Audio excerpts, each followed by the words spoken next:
We're on. We are live streaming. All right, so I got your 2 pages up. I did not find mine or have any time to really, but I definitely have an opinion on this, so that should be good enough. Oh, I just noticed if you have the YouTube channel open like I do, you'll get sound from it. So you'll have to mute the YouTube.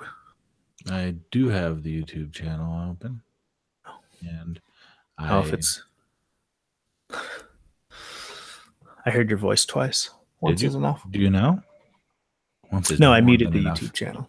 Okay. Yeah, once is more than enough for sure.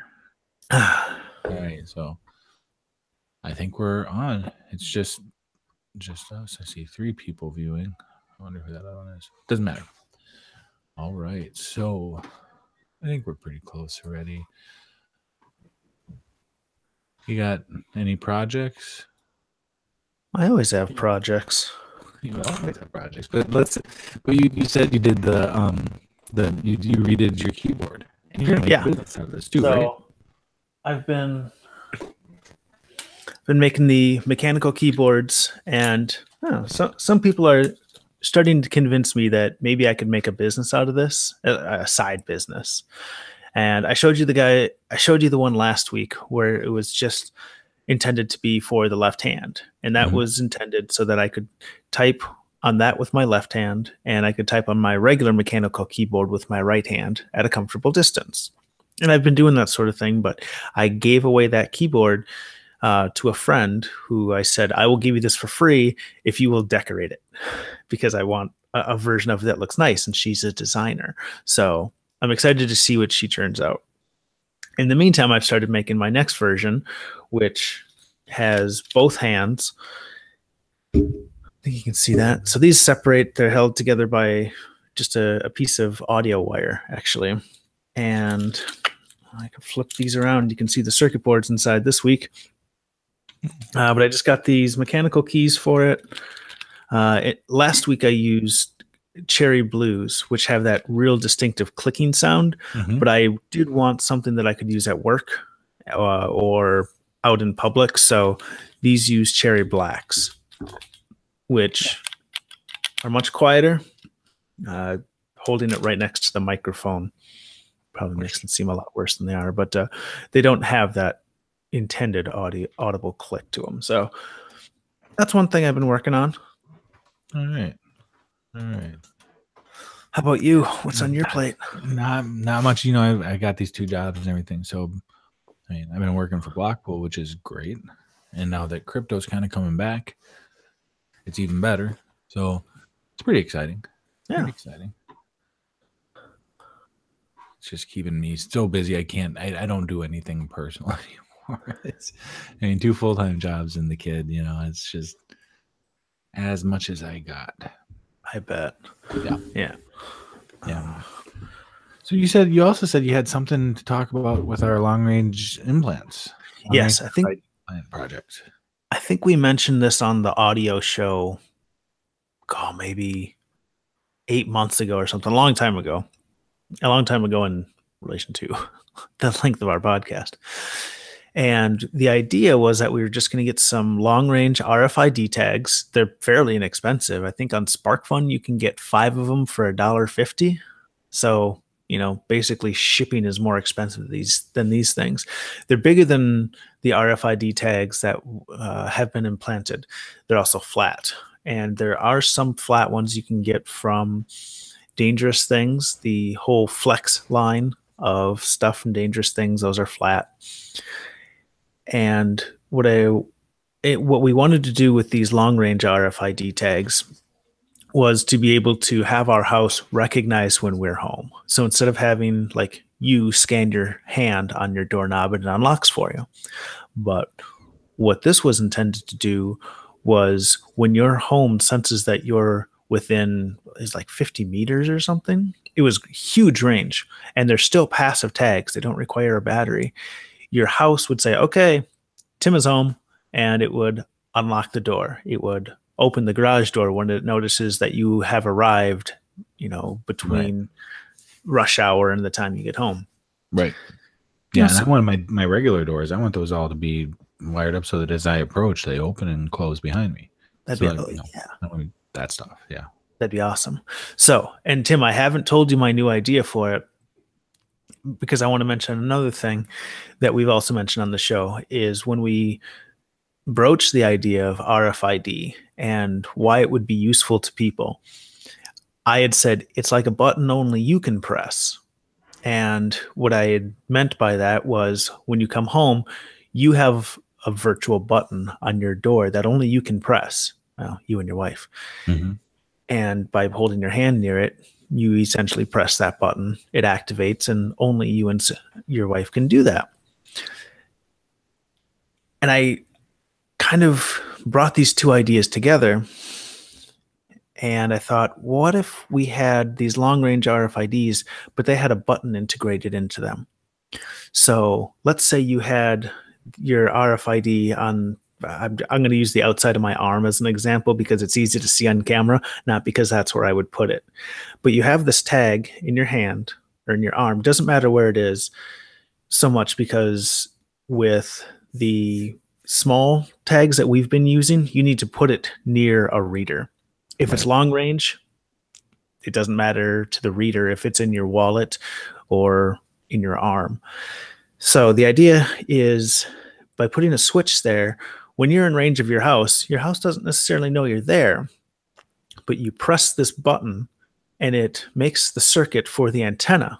And now your RFID tag can harvest energy from the antenna and it can allow your reader to recognize you're there. And then instead of saying, okay, Tim is home, for 16 hours straight of just reading, sending out a ping. Is he there? Yeah. Is he there? Yeah. Is he there? Yeah.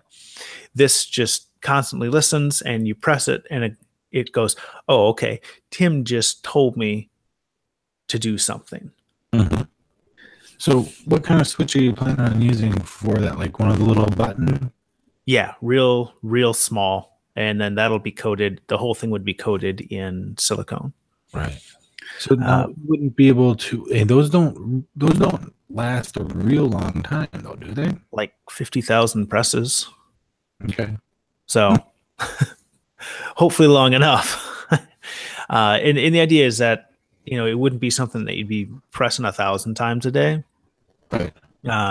But if a longer longevity switch needs to be looked at, then sure. Because the switches I'm thinking of cost, they're like less than a penny each. Right. So for a proof of concept, great. I can stick one of those in there. If it costs $3 whole for a switch that you're going to implant, that's fine. That's fine with me. Yeah. Anyway. Sorry. These switches in an implant? No.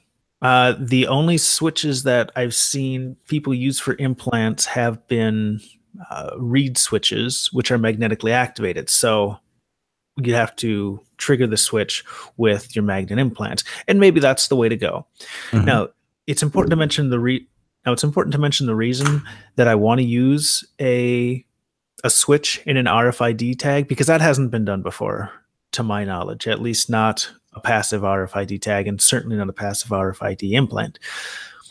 One, because you just want them to always transmit. But these long-range RFID tags have a unique difference that makes them unlike the ones that we have. They have a kill function, so that if you have a factory and you have 300,000 products going through there every day, and you want to say, okay, I'm sending out number 4,000. Once it leaves my factory, I don't want somebody else to be able to use that tag. And they say, okay, 4,000 just went out. 4,000, turn off forever. Now, if you had that inside your body and somebody malicious at DEF CON or just somebody on the bus wanted to be a dick, and they sent out that kill signal for 1, 2, 3, 4, 5 sequentially, and they tried to kill everyone's long-range RFID tag because they hated cyborgs or they just hated themselves and were taking it out on other people, you'd be screwed. You'd have to take it out. Right. By having it on a switch, even if somebody on the bus or somewhere is sending out that signal, they can only send that signal while you're pressing the button. Right. So plus, you know, people are always people are always worried about, oh, you're going to be tracked. People can copy this and all that. That would prevent all of that because Exactly. it's not sending or receiving anything until you push that button. True. Yeah. I didn't even consider the security or that aspect to it. Is that Yeah, and that's one of the main, is as irrational as that concern usually is. yeah. That's one of the main things that people say. And we were always able to before say, yeah, these have a read range of 10 centimeters max, and we're lucky if we can get one. Right. Like you use that to touch the reader. I can't imagine. I mean, it has to be almost in contact. Yeah. And usually that's the way people use them. They just slam their fist or their card against the reader, and that works just fine. Mm-hmm. These don't work that way. So in a way, it would be kind of nice that if somebody was trying to track people, that, hey, you got a button on there. They don't know you're there. You're Right. invisible. So that's also kind of cool. And if we can kind of introduce that idea of, yeah, this doesn't even work unless you're, pressing the button. That might catch on in RFID otherwise. Anyway, so I've ordered some of these tags. I've ordered some more of that epoxy that I lost last time because I'm an idiot. And I'm going to go from there. And at the Reno Hackspace, I know somebody who's an incredible radio enthusiast. His hacking on wireless stuff is just some of the best I've seen. Cool. He goes by Not Pike. Let me give you a quick demonstration of what this guy does. Last time we showed off our Two Cyborgs business cards, right? Mm-hmm. And I think they're the coolest thing. You got yours nearby? Yeah, I got mine here. All right. So I showed this guy, and he made his own. He took my design, and he was like, "Hey, I'm gonna take your business card idea that's been done on PCB, and I'm gonna do that myself." And I was so flattered that he took my design, and he's not the only person who's but used my RFID, or not RFID, my business card on PCB files. But he totally made it his own, because on the back, instead of having an RFID harvesting thing, he's got a clover-shaped antenna with a coaxial connector on the side over here. So he totally made the project his own, and of course it had to do with wireless. So yeah, so that's an antenna. You can plug that into stuff, something that is relevant to him. I don't know. Wireless is not my cup of tea. It's not my forte. So I'm going to say, hey, someday, would you like to meet me with your Proxmark 3 and help me figure out this long-range RFID implant? And, we'll test it on a piece of chicken or something. Very cool. And if that works up to a particular range, we'll keep testing and see how the switch works. And yeah, one thing I'm wondering about is those switches can be pretty hard to press. And I'm wondering if the skin, the thickness of skin, I don't know how many millimeters it is. It's probably 3 or 4. And that's something I'm going to have to test. I know that you can get, the cheap ones are hard to press. They're intended to be. And they do make some that have a lighter press. The best one I've got one of these at home in Minnesota. It's this device. It looks kind of like one of the regular ones, the cheap ones, but it's got 2 press levels. The first time you lightly press it, it sends one signal or makes one connection, and you press it further and it makes a second connection. And if you've ever used like a point and shoot digital camera, they have that shutter where you like click down and it focuses, and then you press all the way and it takes the photo. It's one of those. And that first press is real light. So they do make them in different levels of how hard you have to press them. So again, I won't be using the 1,000 for a penny version on the implant. Heavens no. Right. It's hard to get that in there, and all of a sudden your skin's so soft that you can't get the button pressed. And I just had another thought. It's going to drive people nuts when they first get this implant, because they won't be able to press it. It's going to be under their skin. It's going to be just waiting.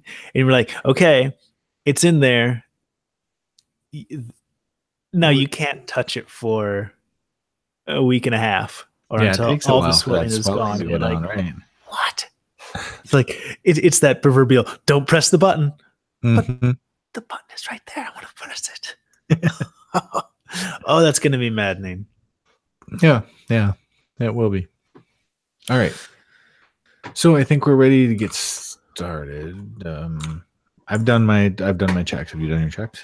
I've done my checks. All right. And today we are talking about cyborg religion. All right. I can count whenever you are ready. I'm ready for the count. All right. 1, 2, 3, go. Hello and welcome. My name is Brian McAfoy. And this is Tim Shank. You're listening to Two Cyborgs and a Microphone. 2-part cyborg to 1-part microphone. Okay, we got to get that out of the document, man. Have you listened to the show recently? I cut that part out completely now. We should change it or remove it. So now when you listen to the edited show, it says, this is, and then it cuts into the sound clip of Two Cyborgs. All right. Yeah. So, yeah, it's dorky. It is. Yeah, we got to just take it out. All right. So I thought I did more to the script, but apparently I didn't. Well, that's okay. So I'm just introducing. So, what do I say?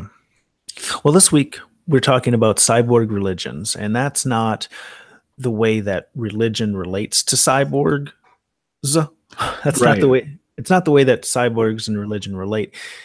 It's where they overlap. Now, we've talked about religion before, and it was mostly your opinion, Tim, and my opinion of religion, and we went from there. But this time, we're talking about how cyborgs have started religion.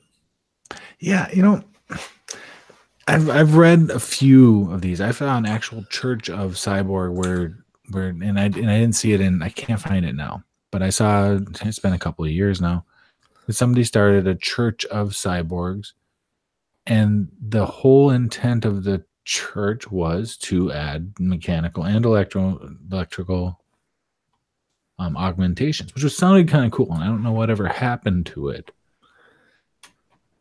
but I cannot find it now.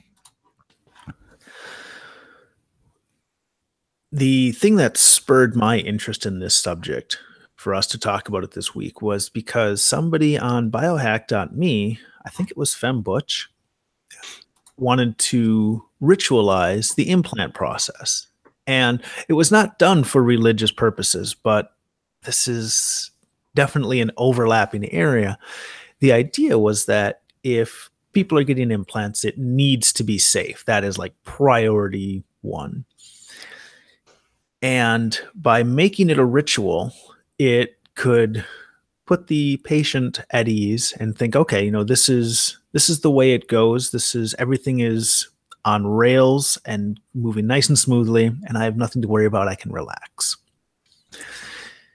And the other part of it was by making the people performing it view it as a ritual. It was done the same way, so it would be done properly. All sterilization techniques would be done neatly. They would be done properly because it was part of the ritual, and it's been repeated over and over and over. And you can do dry runs where there's no patient, but you still perform the ritual of, what's the term I'm looking for? Of sterilizing. You still perform that ritual of sterilizing the same way every single time until your hands are able to do everything properly. So that was kind of a neat idea, but then it kind of brought up the other people saying, yeah, this is a lot of hooey, this is a lot of woo, and it doesn't really belong in what we're doing. My first thought on it is that we already have that ritual. It's called medical procedure. And if people are doing implants, hopefully are going through all of this ritual because that's what you do when you're cutting into the body. It doesn't kind of reinventing the wheel and to create a religion to replace something that to mitigate the chance of somebody doing something that has been accepted as the common knowledge that this is how you do it. It's not really going to be effective because we already have these rituals, we already have these practices, we already have people that are doing exactly this. And if you're not going to use those that's there, why would you do it? Why would a religion change that? So just to be clear, the person who wanted to do this ritualization was not claiming that it was a religion. A lot of the words they used for their ritual, I mean, ritual has a lot of connotations about religion, and they did want to have their operating venue centered around an altar, and they used the word altar.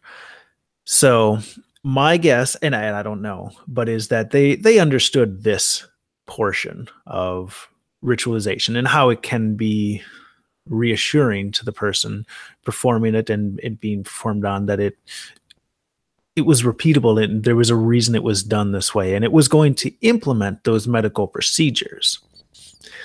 But they were not trying to call it religion. They were not trying to ask for some fealty or anything like that.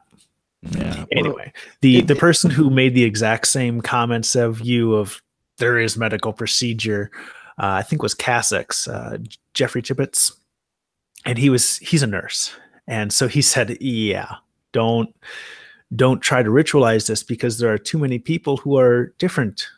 And if you make this ritual of always putting a magnet in the outside of this finger, great.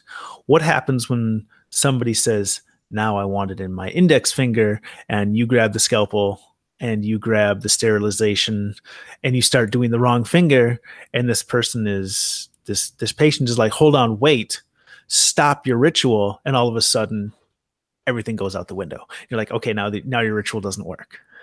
Yeah. So, well, from my opinion, is that you're developing a ritual to replace an existing ritual that's already in place doesn't make sense at all. That's change when there should be no change because the ritual already exists.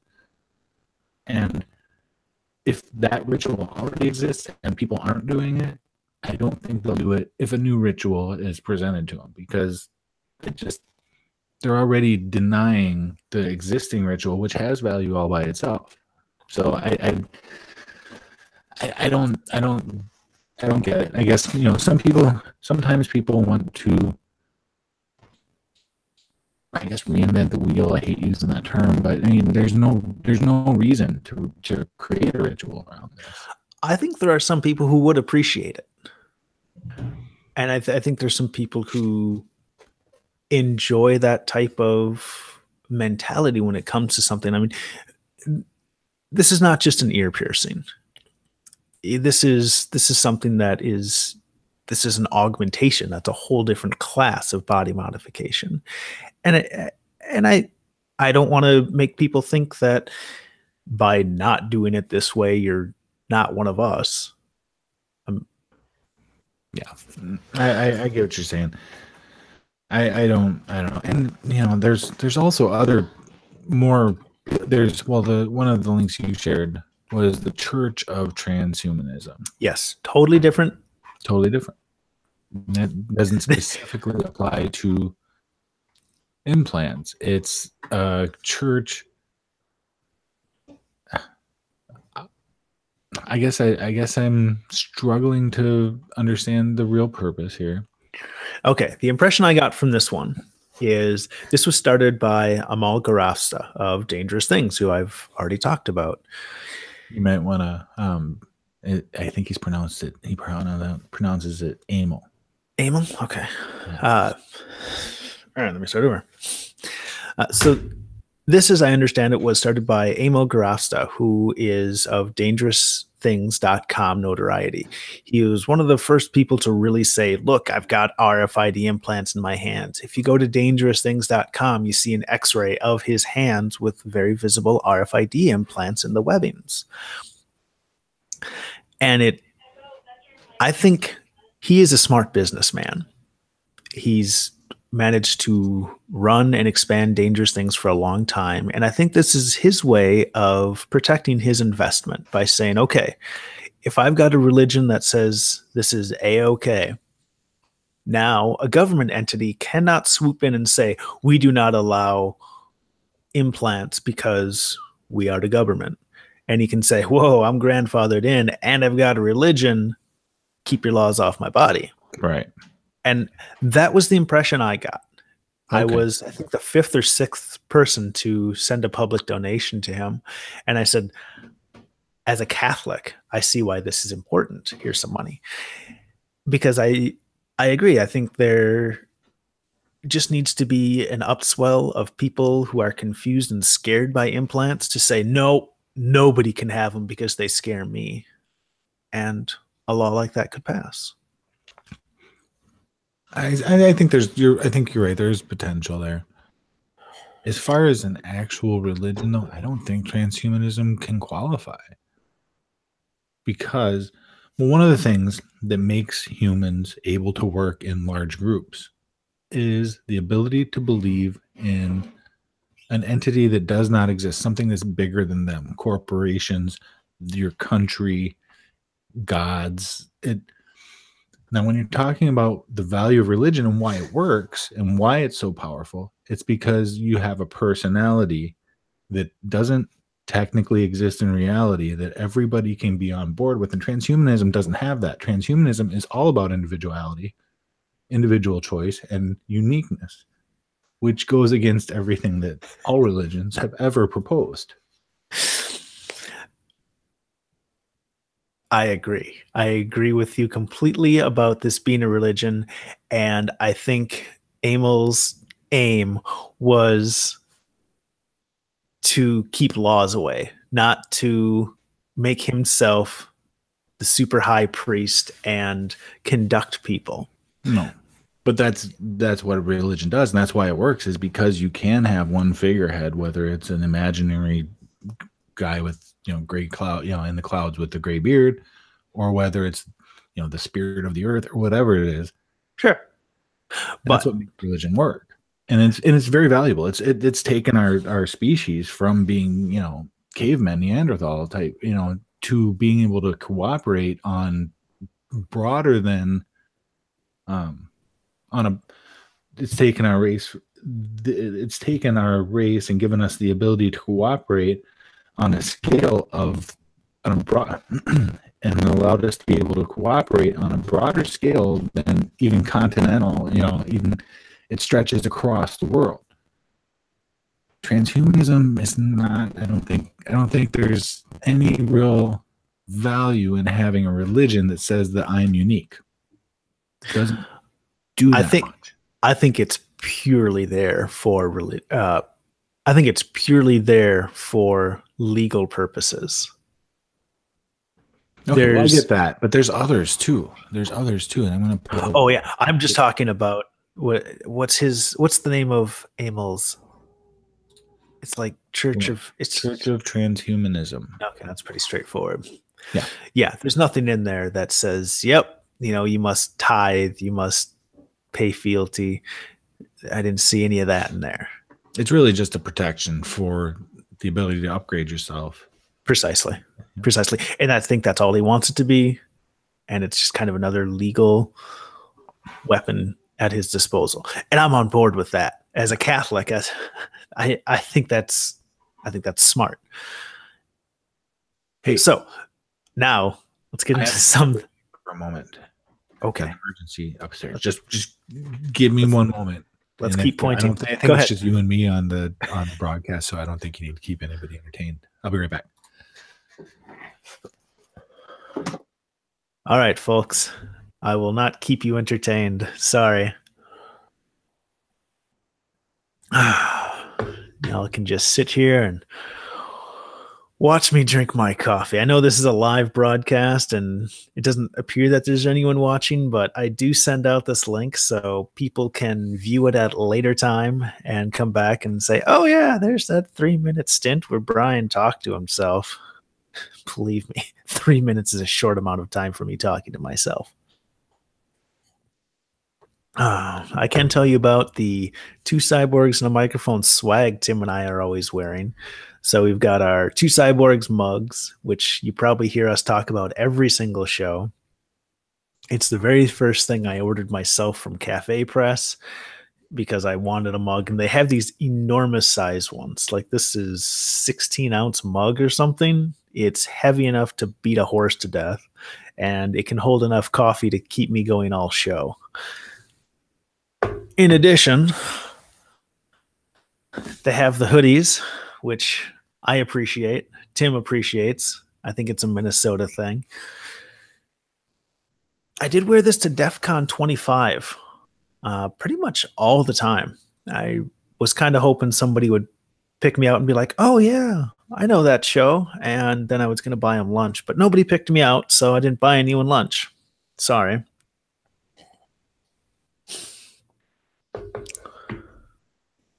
What else can I just off the cuff tell you about?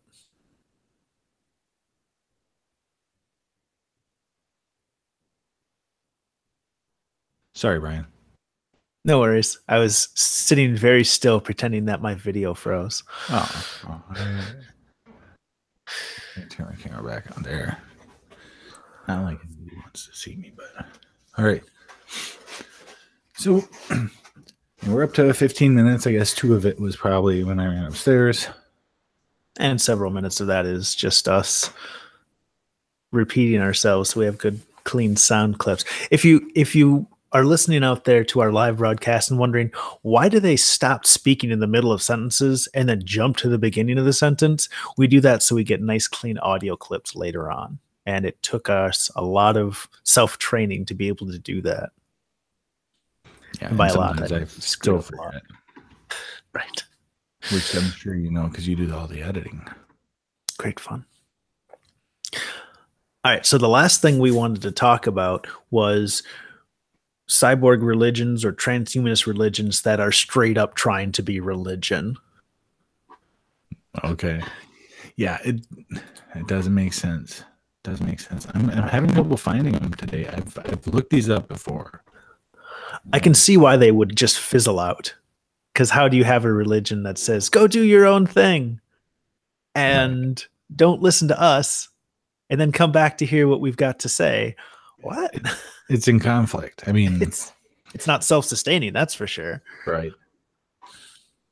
Right. So, I mean, transhumanism, in a lot of ways, people consider that, when you hear people talking about it, they think of it as religion. Yeah. I don't think it qualifies.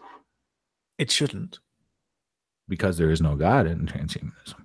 There is no overarching power, you know? Right. Well, the biggest figurehead I can think of would be Zoltan Istvan, who ran for president in 2016. And he's just a big name. But I don't think he wants anyone to get down on their hands and knees when he walks by. No more than the rest of us. Anyway. Next subject. Yeah.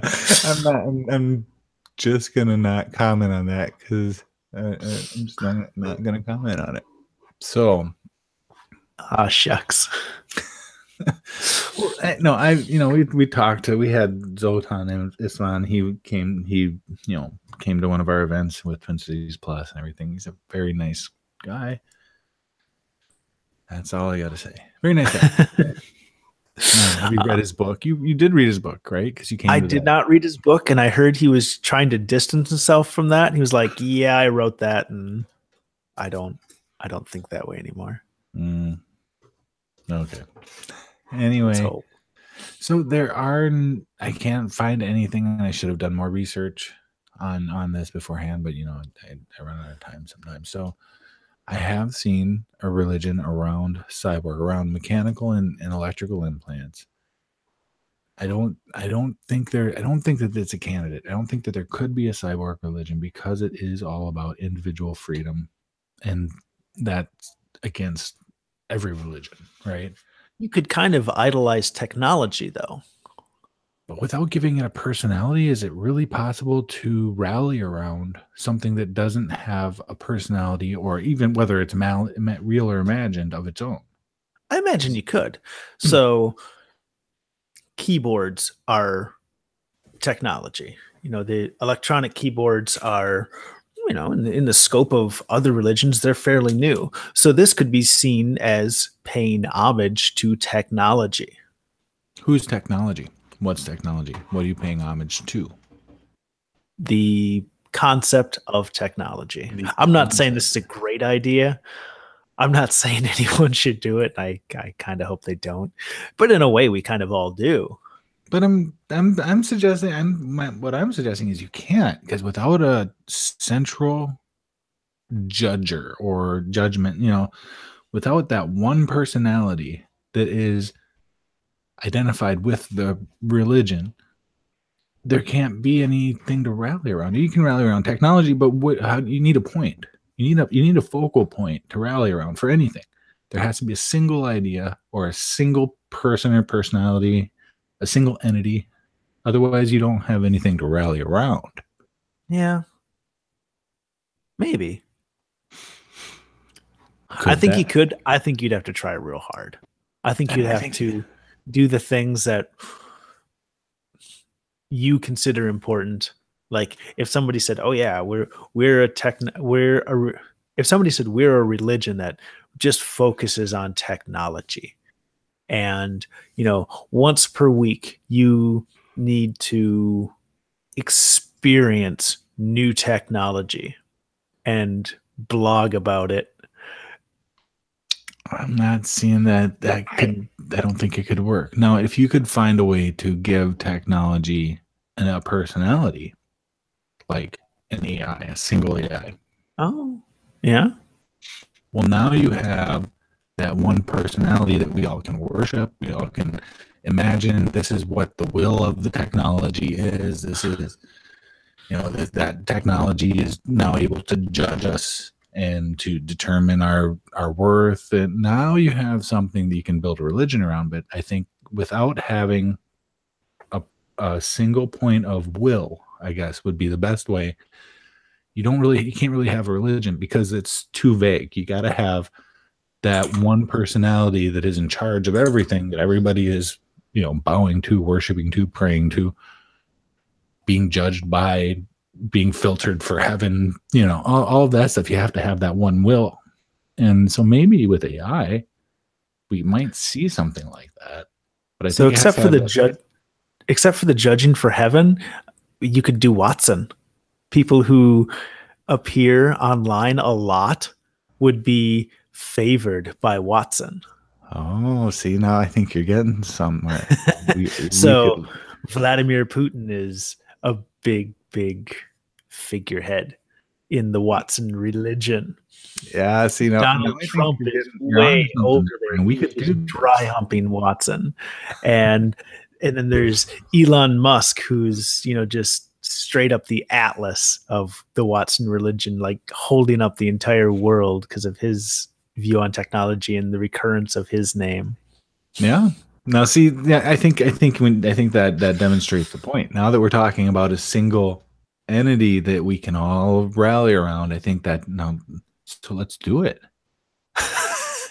No, we'll just start right now, Brian. You and me, we can pledge our fealty to Watson, and we can start the first AI religion. No. Good luck with that, Tim. I wish you the best of luck.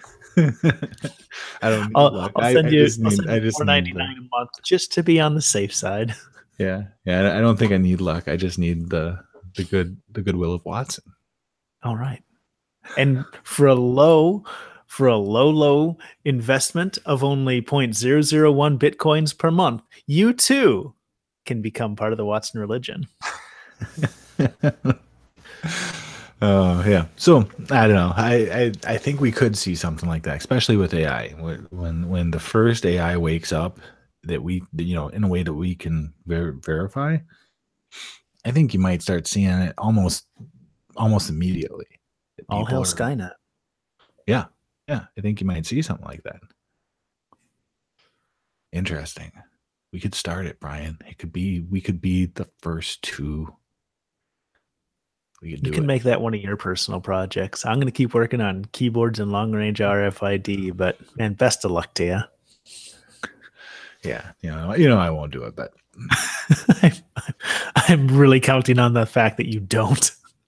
all right. So, do we have anything more to say on here? I mean, we're up to 20 minutes. I think we could probably get 10 or 15 out of this. I think we got enough here. All right. Let me go back to the document. Looks like you do the first. Anyway, thank you for listening. We'd like to invite everybody to email us at cyborgs@twocyborgs.com if you have any questions, comments, criticisms, whatever, and Religion ideas. or ideas for a new religion. Keep You can those also to yourself. shoot either of us an email. I'm Tim at twocyborgs.com, and that's Brian at twocyborgs.com. And you can come check out our awesome site, twocyborgs.com. You can come visit our store, get one of the hooded sweatshirts that we're wearing with the Two Cyborgs logo on your tummy. You'll be supporting the podcast, and you can look as awesome as either of us, maybe more so. This is Brian McAvoy, and I'm giving you a run for your money. And this is Tim Shank. You have been listening to Two Cyborgs and a Microphone, brought to you by Microphone. Let me read this again. All right. I rewrote that. A microphone being harassed by two cyborgs. You have been listening to Two Cyborgs and a Microphone, brought to you by a microphone that's being harassed by two cyborgs.